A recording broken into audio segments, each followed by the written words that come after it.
Hello, everybody, and welcome back to this second lecture on Henry James's The Portrait of a Lady. Now, you'll recall in my previous lecture, just by way of summary, that I sought to explain what Henry James set out to do in writing a novel of this kind. More specifically, using a careful reading of James's 1907 preface to the book as our guide, I tried to demonstrate the nature of James's literary intervention in the art of novel writing as it was understood and practiced by a number of very accomplished and successful authors of his time. One decisive choice was the dispensing of the primacy of plot in favor of a centralized focus on one character. You'll note that I didn't say dispensing with plot altogether, but with plot as the default structure of a novel. The Portrait of a Lady has a plot, to be sure, and it has a story to tell. But here we want to make a technical distinction between those terms that are sometimes mistakenly interchangeable, plot and story. Scholars who study the elements of narrative, or narratologists, if you will, use the word story to describe the content as opposed to the way that content is expressed. Story is the what of a narrative, as opposed to its how. Another way to tell them apart is to say that we can summarize the story of the Portrait of a Lady more or less chronologically, but not include either the way the sequence of events unfolds or the causation that links those events. Hence, E.M. Forster described story with this example. The king died, and then the queen died. Plot is different from this in that it stresses an implicit or explicit causation as well. As in Forster's example, the king died, and then the queen died of grief. But more important than this distinction is a different model of causation. James observes that writers who begin novels with an idea of things happening to characters displaces the motive energy from the character to these external forces. James was more interested, as you know, in dramatizing how other characters and events shape themselves around their relation to a particularly alert consciousness of a main character, one that emphasized human psychology as the arbiter of reality, as well as a unifying device for all the different elements of the novel, including plot. So we saw that this causal inversion required James to experiment with things like limited point of view, internal monologues, and free indirect discourse to achieve this desired effect. We also saw how something as apparently utilitarian a thing in novel writing, like settings and physical descriptions, could be brought into service as well to reflect and bolster this focus upon Isabel Archer's consciousness. The additional challenge James set out to meet was to ensure Isabel Archer was an interesting enough subject to engage the reader's imagination and to draw them sympathetically into her perception of and experience with the world in which she has been placed. A number of rhetorical devices, you'll recall, also used in the opening scenes of the book, help to establish a mood of anticipation for Isabel's arrival even before the reader meets her. And that ubiquitous word that James uses, interest, persuades the novel's readers that this young woman from Albany, New York, is going to be just complicated enough to create the kind of ado that is essential for the success of any novel.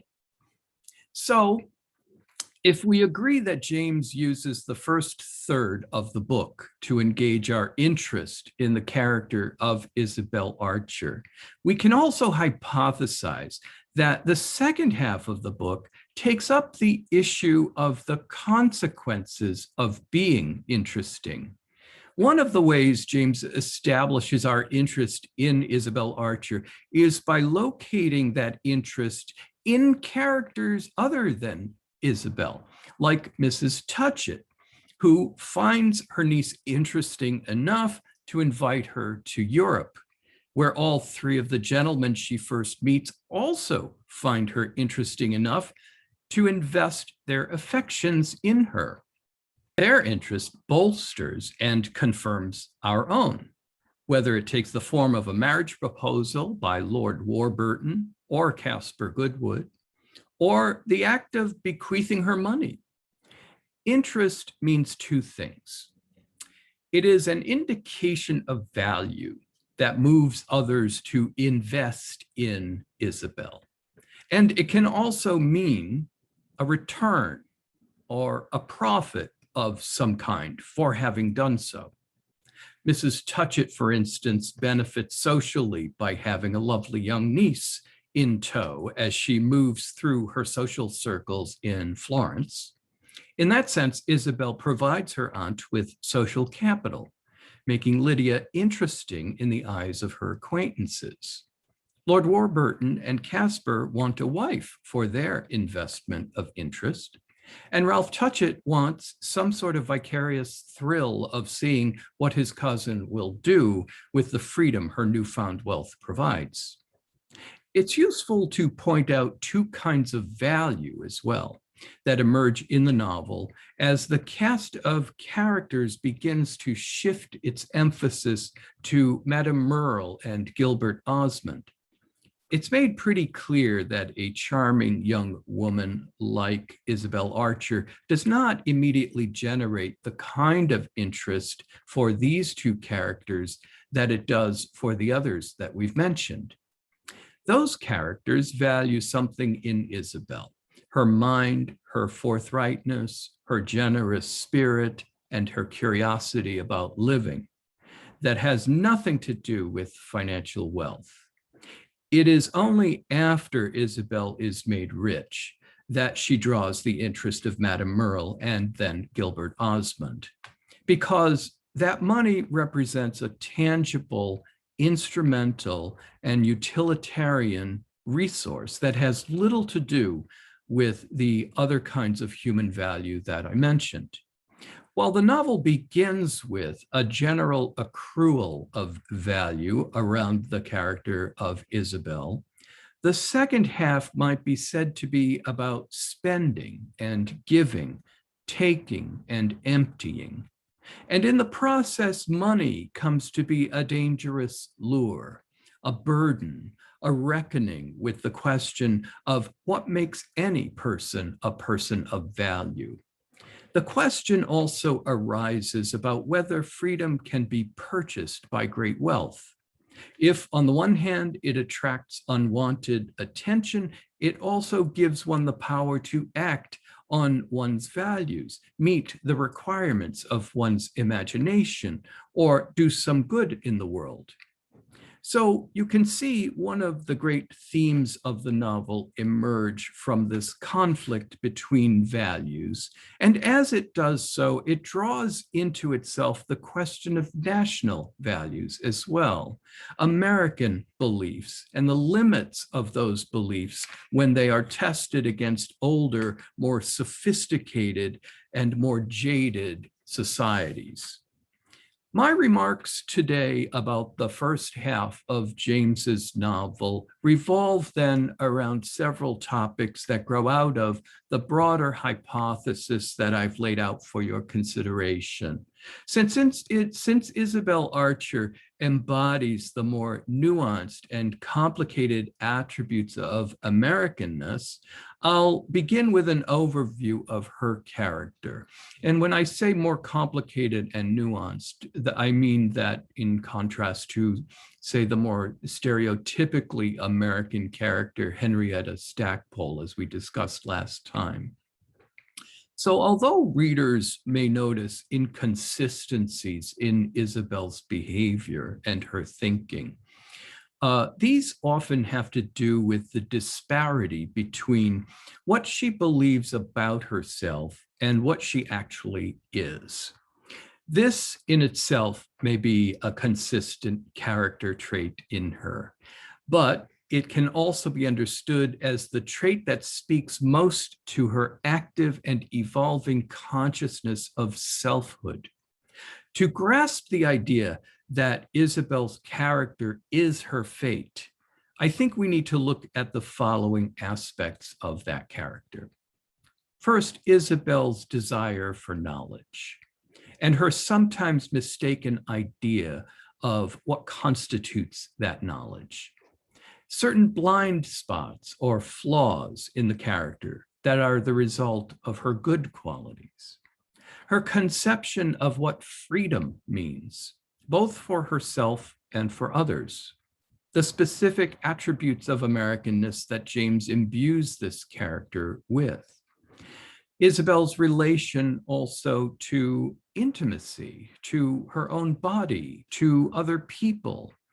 Remember, at one point, she says of herself that she may be incapable of intimacy. It's something that she wonders about. Her understanding or lack of understanding of money and wealth is an important issue as well. And the quality of her mind is worth thinking about. The quality of her mind, the quality of her imagination with reference to her grasp on reality. And finally, what is her true nature? And what is the imagery that Henry James uses to capture and describe it? Then we'll turn our attention to the characters who become more prominent and more consequential to Isabel as the novel nears the second volume. And those are, of course, Madame Merle and Gilbert Osmond, and perhaps to a lesser degree, Pansy Osmond. We'll look at these characters from the standpoint of what has happened to their so-called Americanness, what living in the old world has done to them as people. And related to this is their attachment to social convention, their ultra-refinement, their worldliness, their unnaturalness. Their cultivation of the social arts proceeds in inverse relation to what might be seen as their cynicism about life, their moral ambiguity, and even their depravity. Following this, we'll trace another more philosophical theme in the book having to do with conflicting notions of selfhood, which comes out of a conversation between Isabel and Madame Merle near the middle of volume 1.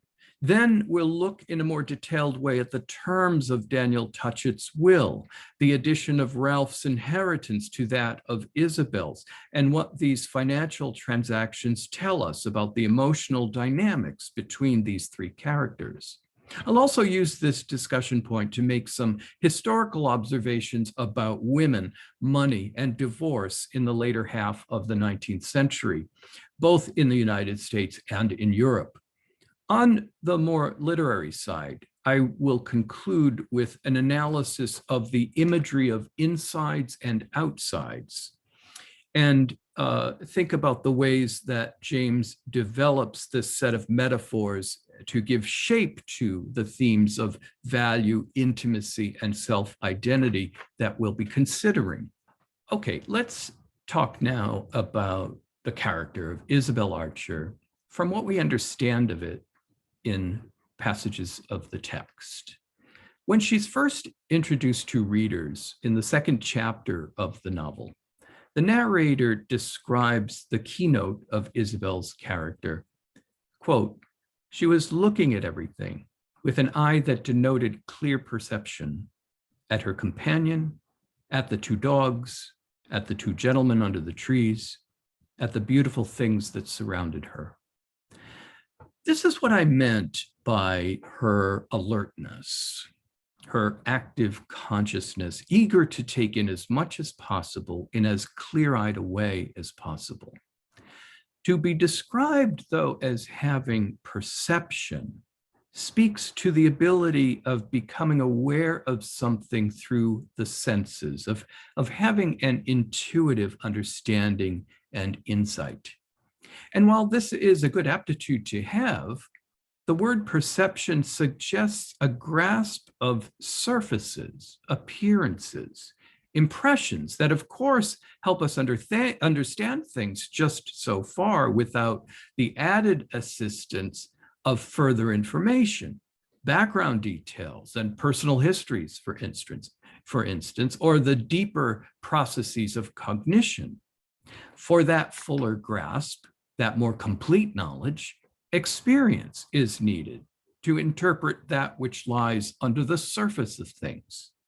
If one has little to no experience of, say, what an English lord is like, a vicarious or imaginary experience of such figures temporarily puts itself forward to supply the unreliable backstory.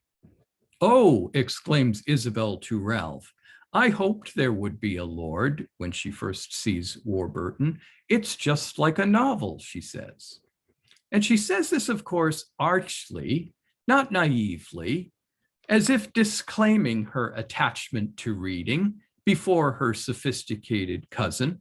But one has to wonder if her inability to get past the unreality of a figure like Warburton is part of what makes it difficult for her to see him as a real human being with a real life that he invites her to share.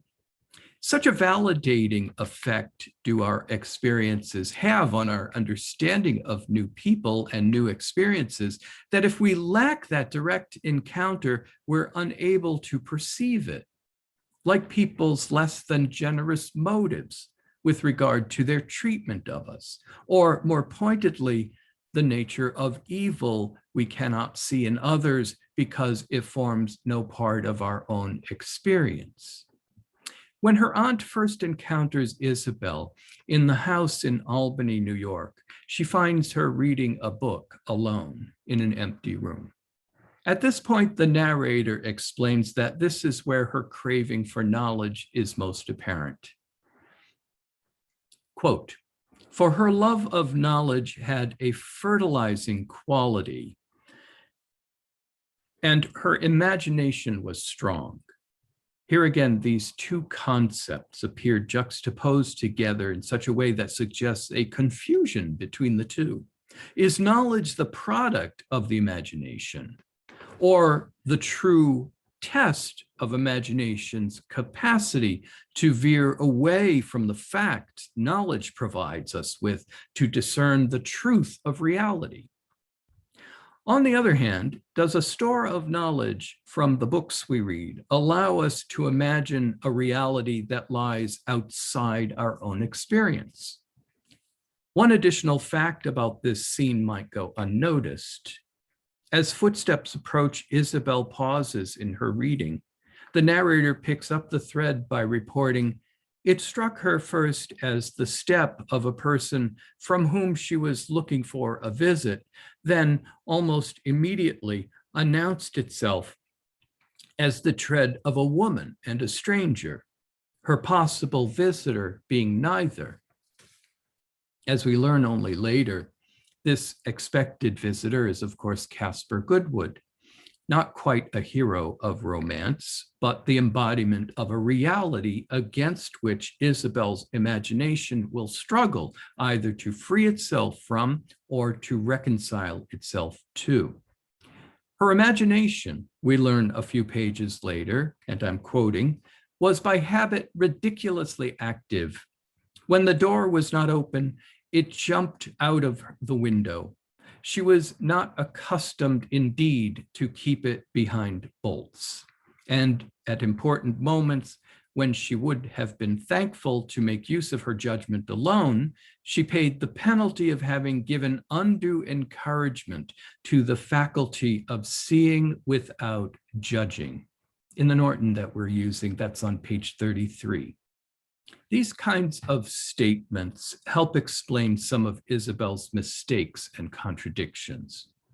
On the other hand, we are also told, and I'm quoting again here, she had a great desire for knowledge, but she really preferred almost any source of information to the printed page, unquote. Now, this seems contradictory, especially when you try to square it with Isabel asking Ralph if there is a ghost haunting Garden Court. This idea comes straight out of fiction, obviously, probably the popular kind of fiction that we know as Gothic fiction, that Isabel might be most drawn to reading. Ralph's response to her inquiry is enlightening on several levels when he instantly disabuses her of any such idea in terms that not only define Isabel's character, but end up clarifying the very different kind of novel we're reading, different from the kinds of Gothic romances that are mentioned. "It's not a romantic old house," said Ralph. "You'll be disappointed if you count on that. It's a dismally prosaic one. There's no romance here, but what you may have brought with you," end quote. Now, when you recall the way Henry James talks about the portrait of a lady as a large square house, the analogy becomes almost unavoidable.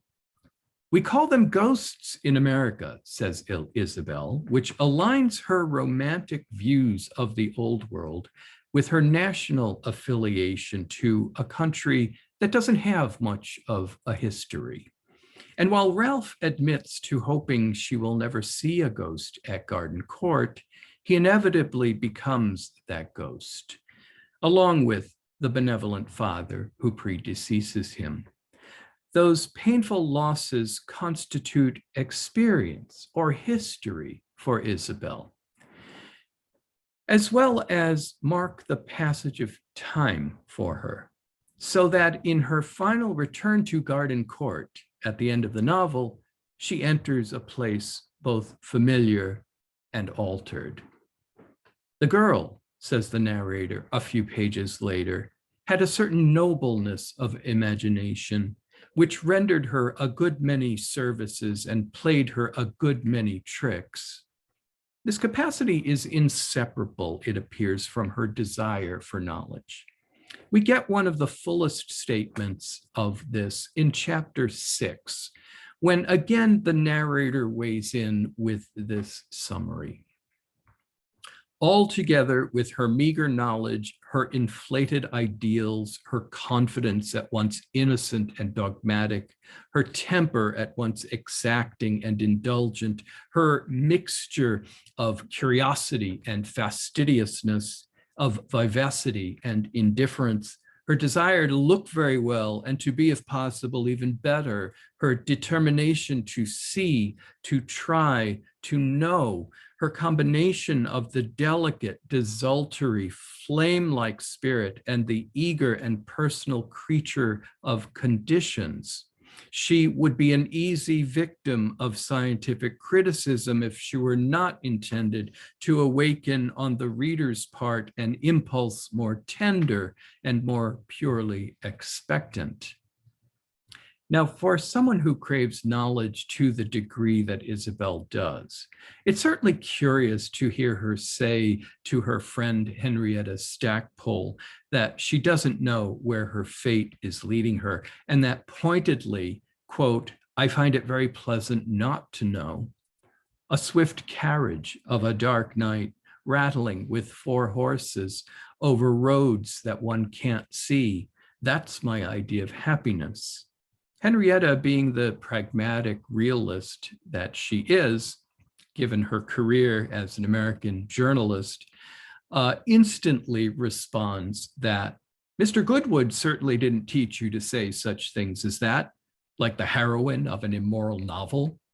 And while Henrietta is certainly accurate about this, the allusion goes deeper than an image of stock romantic fiction by echoing the biblical one from the book of Revelations with its terrifying depiction of the 4 horsemen of the apocalypse. Later, Henrietta gently accuses her friend of not being enough in contact with reality. And even the narrator, in recognizing Isabel's unpredictable response to the machinations of Gilbert Osmond, says at the end of chapter 29 that the working of this young lady's spirit was strange, and I can only give it to you as I see it, not hoping to make it seem altogether natural. Her imagination, as I say, now hung back. There was at a last vague space it could not cross, a dusky, uncertain tract which looked ambiguous and even slightly treacherous, like a moorland scene in the winter twilight. But she was to cross it yet. So with all of her love of knowledge, the narrator says elsewhere what stands as a definitive conclusion about her flaws. In chapter 19, when she's still getting to know Madame Merle, the narrator's view of Isabel is summed up this way. She had a natural shrinking from raising curtains and looking into unlighted corners. The love of knowledge coexisted in her mind with the finest capacity for ignorance. Now, as I said before, with her fortune, Isabel becomes a woman of even more extravagant value, both literally and figuratively.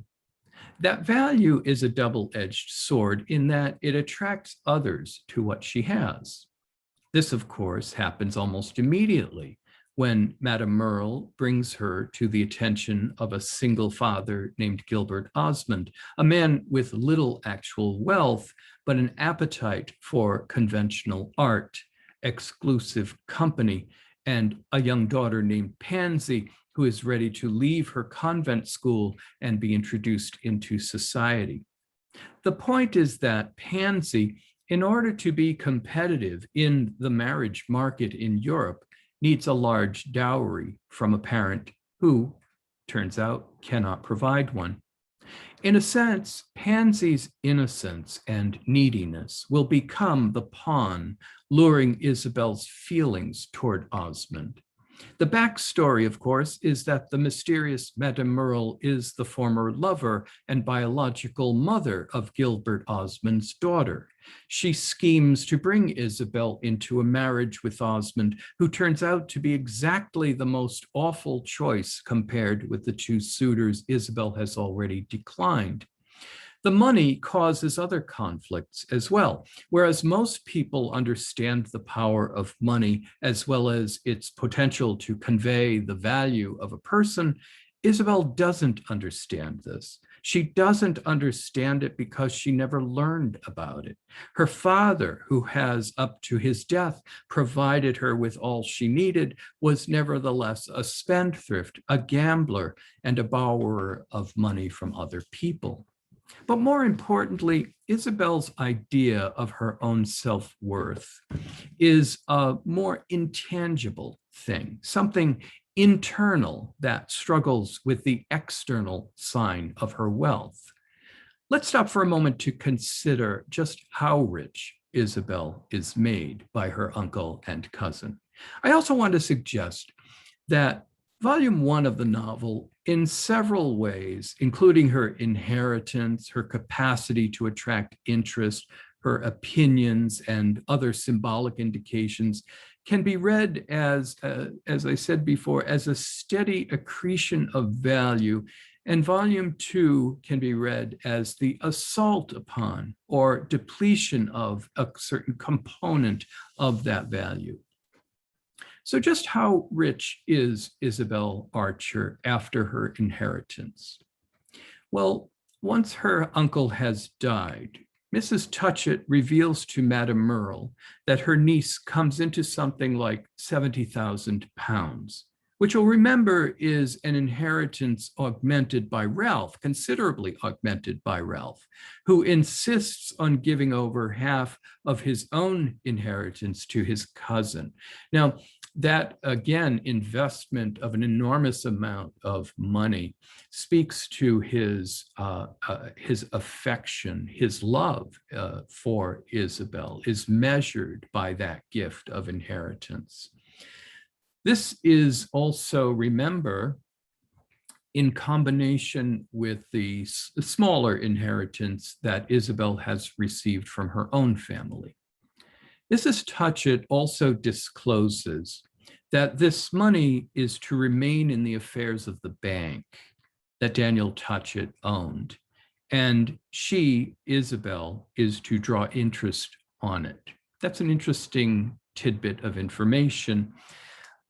Given Henry James's own brief legal training, but his experience with money and investments and inheritances from his own family, would certainly know a lot about this. Of course, it's all very boring to put into a novel, but what we get here with these tidbits is an indication of a sort of thoroughgoing knowledge of her situation on James's part. Now, if, as Mrs. Touchett says, Isabel is to draw interest on this money in the bank, if she drew between 5 to 7% on £70,000, it would amount to between, say, £4,000 to £5,000 annually. While a big amount, it's still not extravagant. Now, given the statistics from the time period in which the novel is set, remembering that Isabel marries Gilbert Osmond in 1873, we know that in England and Wales, a generation earlier, there were between the years 1865 and 1866, 7,500 incomes over £5,000 per year, which would have been considered very substantial wealth in those days. There were 42,000 incomes in the range of £1,000 to £5,000 earned by successful merchants, bankers, ship owners, factory or mine owners, doctors, lawyers, engineers, in other words, capitalists and professionals. Daniel Touchett's will does not permit Isabel to touch the principal of her legacy. This means she's not probably a creditor who has left money in the bank to accrue what we mean today by interest. Also remember Mrs. Touchett's words in describing the nature of the inheritance. The principal amount of £60,000 is to remain in the affairs of the bank.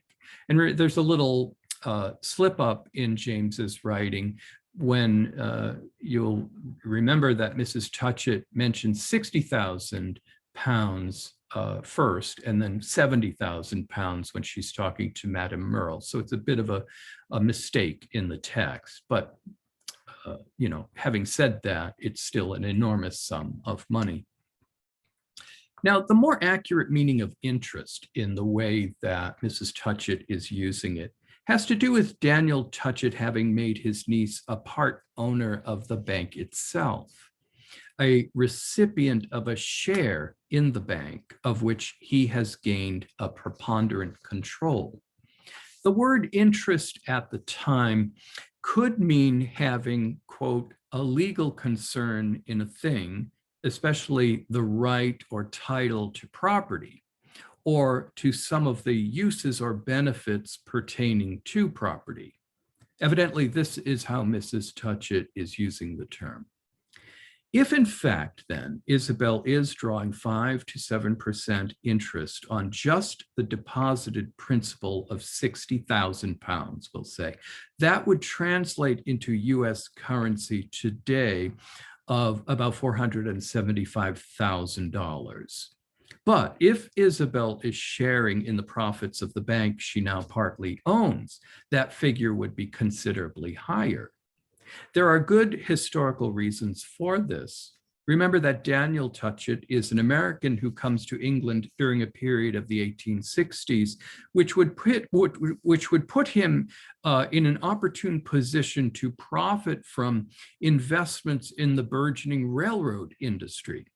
Much of the capital invested for railroad building in the United States came from Britain in 1869.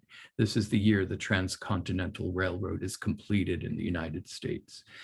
The year is an important one, given where Daniel Touchett would be in his career as a banker. Given this, Isabel's actual income can be estimated to be some figure much in excess of 7.5% of £60,000, given the yield of railroad bonds at the time. This would place her income among the small percentage of incomes well above £5,000 per year. By my estimation, using historical currency converters, Isabel could be worth 6.5 million US dollars in today's terms per year, which is how we can understand how she can live so opulently in Rome and in Florence. Why is this obscured or only hinted at in the text? Well, as I say, the minute details of law and money would have detracted from the primary emotional, symbolic, and psychological dimensions of the story that James wants to tell. In any case, the important thing to keep in mind is that in the novel, James wants to stress not only the symbolic value of the character of Isabel Archer through the metaphor of wealth, but wants to complicate her freedom by making her a target for unscrupulous suitors. And this clouds Isabel's ability to gauge other people's motivations. It introduces her to more nefarious intentions that she cannot initially fathom. James establishes her wealth and vulnerability through other characters' relations and ideas about Isabel. When Mrs. Touchett tells Madame Merle about the inheritance, the latter registers a kind of shock or alertness.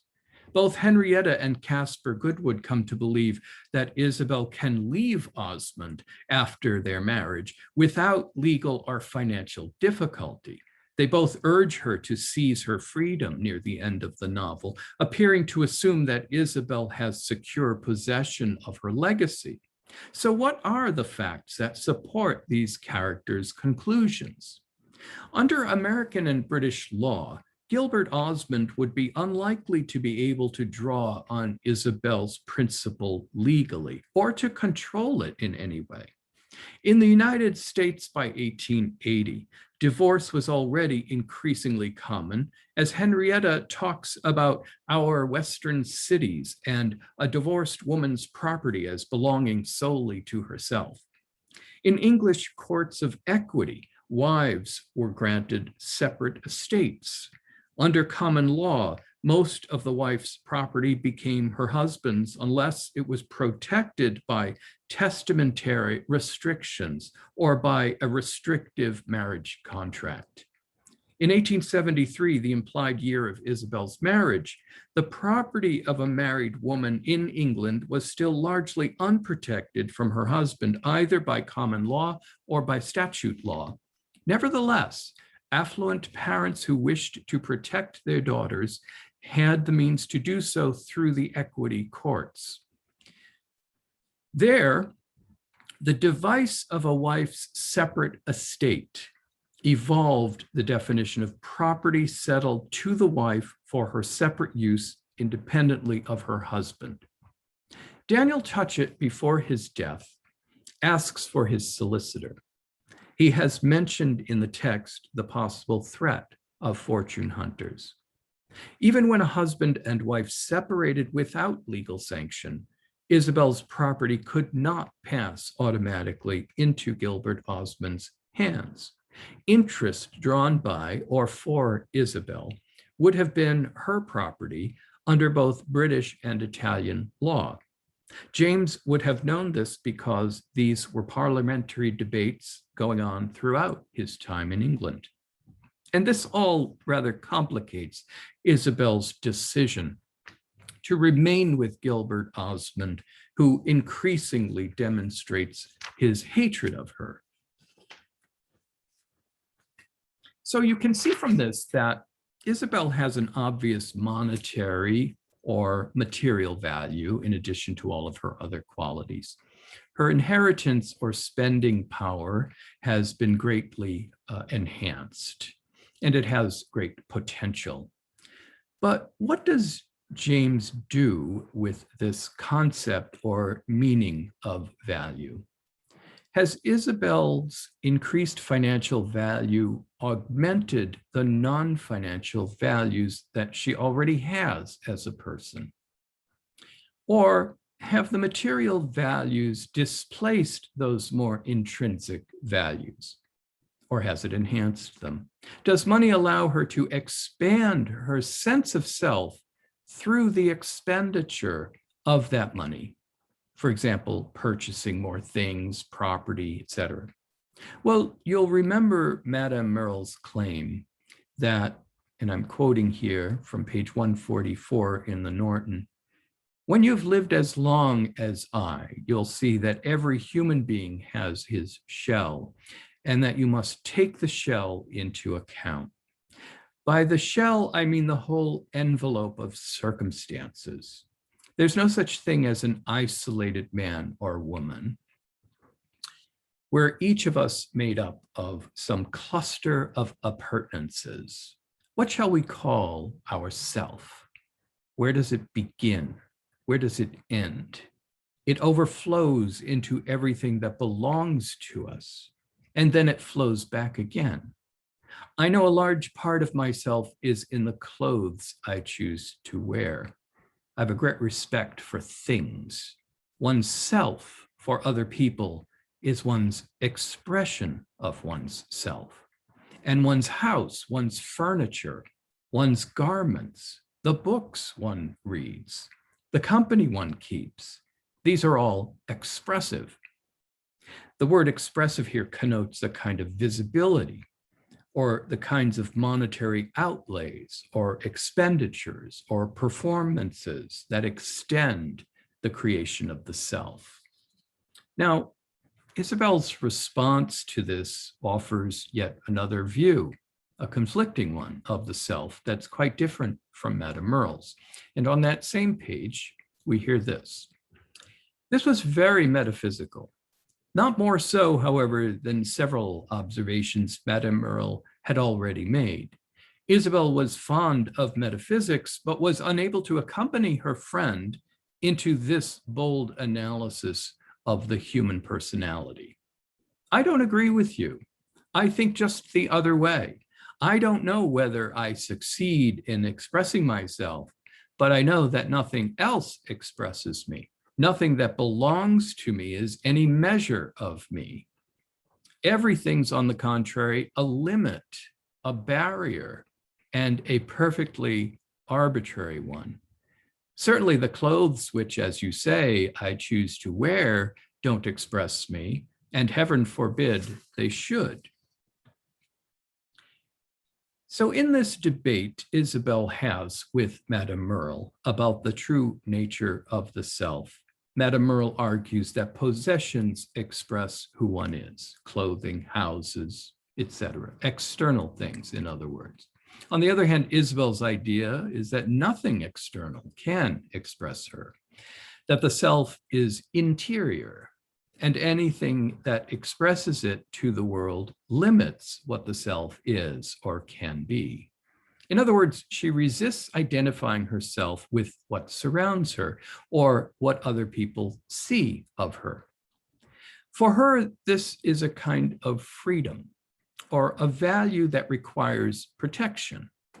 So the debate these two very different kinds of women have is not only about the nature of the self, but about value as well. In addition, as we said last week, having these attributes means acting a certain way or confronting consequences that arise because of the way one acts. The conflict in Isabel, and by extension, the conflict in the novel, comes when Isabel is made financially and materially wealthy, is given external value that overlays her sense of interiority. And is this, in fact, then an ultimate freedom or an ultimate limit? To illustrate this fairly abstract drama, James constructs a sequence of images having to do with interiors and exteriors.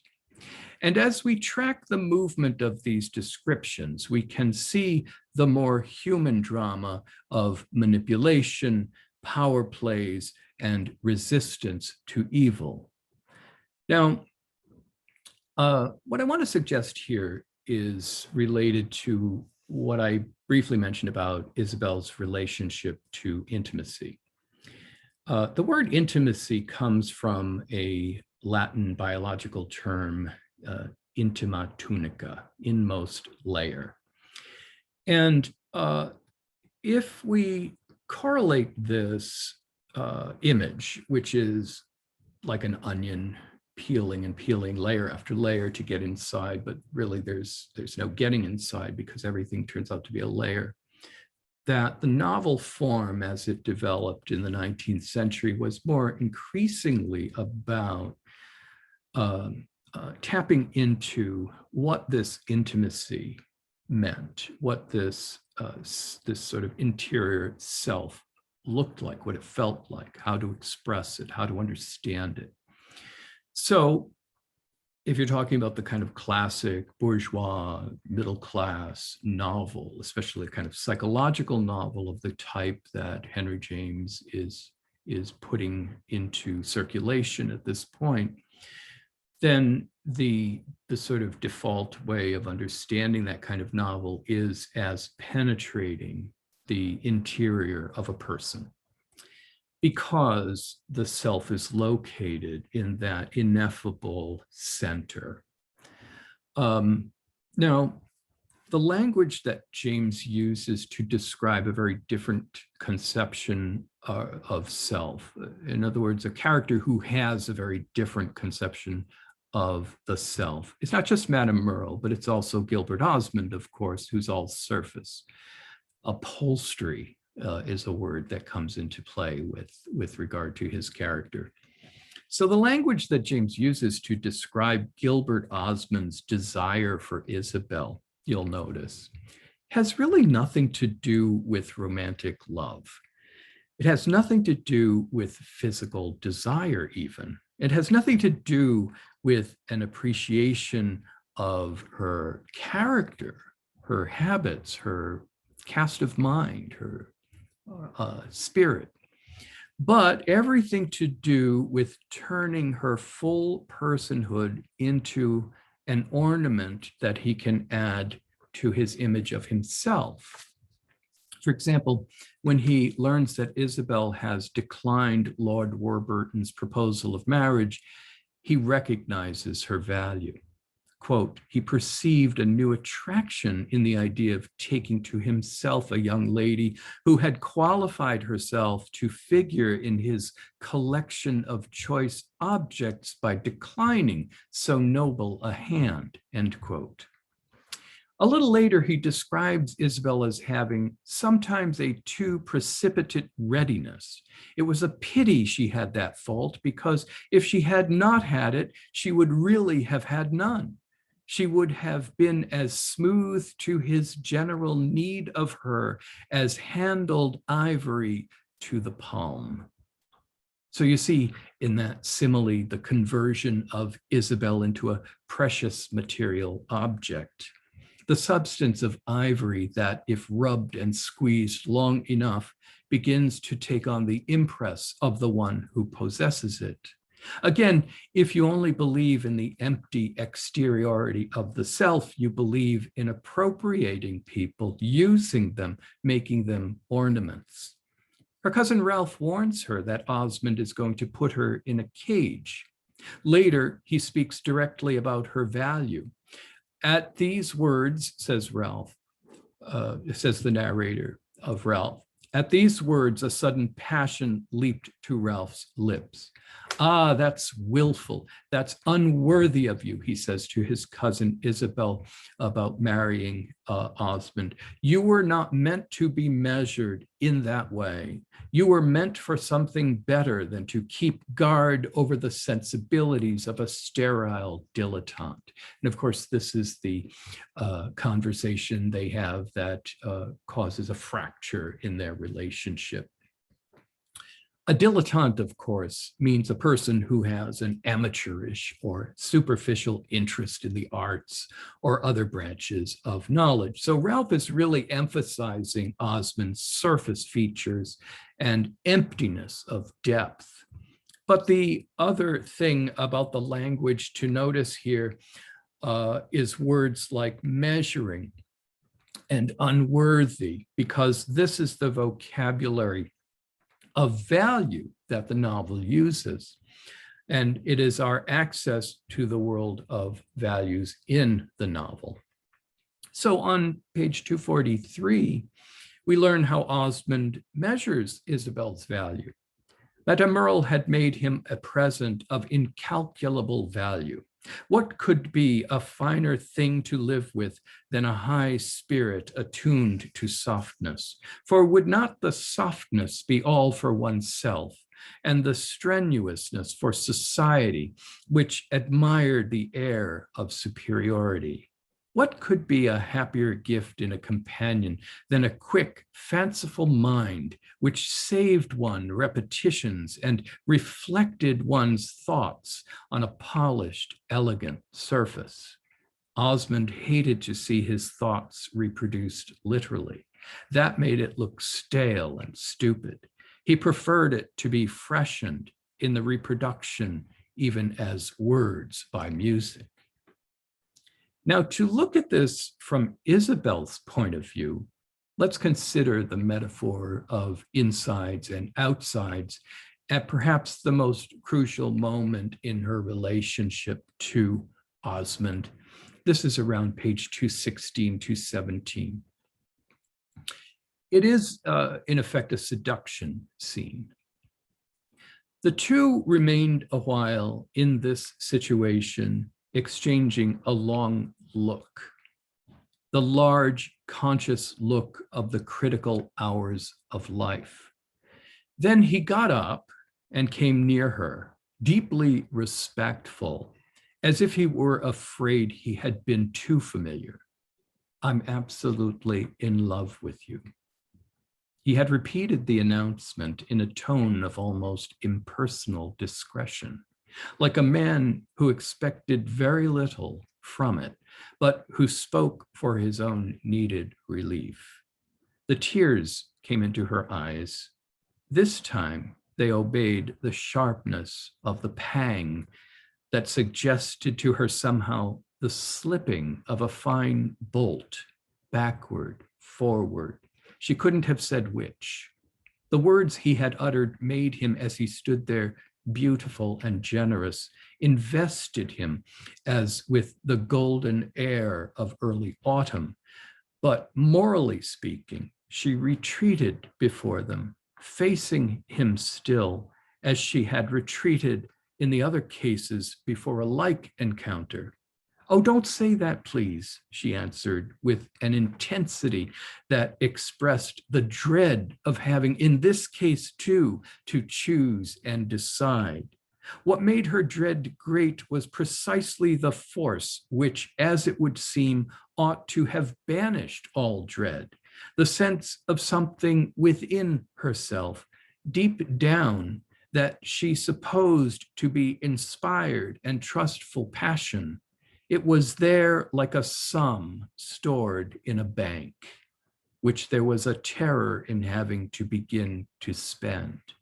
If she touched it, it would all come out. So again, this recalls the strange image of a safe in which money is kept. And Gilbert Osmond's masterful seduction through his words and manner are the key to open that safe or unlock its combination, to get at her interior, because that is the most valuable thing, after all, that she has and that he on some level recognizes in addition to her great wealth. It is a man who has none of his own rich interiority, is all surface. And so she supplies this vicariously. And so this is what I mean by the kinds of conflicts having to do not just with wanting what someone else has, but really this sort of evil tendency to want to take away from a person that which is the most central part of their being, their soul, in a way. Now, I know that sounds a bit heavy-handed, and I know that I've laid out a number of possible things for us to talk about when we meet on Wednesday. You know, there's a lot of other stuff in that first volume that we should look at before launching into volume 2. And the transition between those two volumes is also very interesting. The whole book seems to change tone and pace. And Isabel's character is certainly quite different, it seems to me, when we get into volume 2. But there are a lot of other issues, including the geographical locations that switch, say, from England to Rome. Rome is a very important kind of location. And the various houses that Isabel and Gilbert live in, including the Racconera in Rome, which I'll show you some photographs of. It's sort of like a medieval prison. It's still standing in Rome. So we will reserve these kinds of topics for Wednesday, and I hope to see you then.